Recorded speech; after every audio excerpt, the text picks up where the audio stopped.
34 years rule যখন ছিল CPM এর টাইমে, তখন আপনার সিপিএম ভার্সেস কংগ্রেস যতগুলো ইলেকশন হয়েছে 1% মার্জিনে সিপিএম জিতেছে 34 ইয়ার্স। তো এই 1%টা কি হচ্ছে? সব হচ্ছে আপনার মাইগ্রেন্ট যারা ইন্ডিয়াতে এসে নিজের সব ক্রেডেন্সিয়াল বানিয়ে নিয়েছে। ইন্ডিয়াতে এসে নতুন ক্রেডেন্সিয়াল বানানো যে কোনো টেররিস্টের পক্ষে খুব ইজি, এটা সবাই জানে। এইটাকে স্টপ করতে হবে।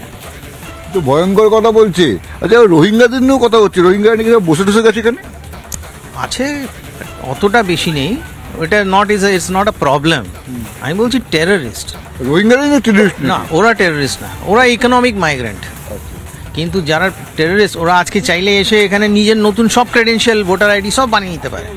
সেটা তো হয়েছে মুর্শিদাবাদে, বলছে তো ওই জামাতে যারা আছে তারা তো বসে গেছে এখানে, স্লিপিং সেল তৈরি হচ্ছে। আমাদের যারা ছেলেরা আছে মালদা মুর্শিদাবাদে, ওরা টোটালি প্রো ইন্ডিয়া। ওরা নিজের দেশে থেকেই যখন 2000 টাকা দিনে কামাতে পারছে, ওরা চায় না যে বাইরের থেকে লোক আসে।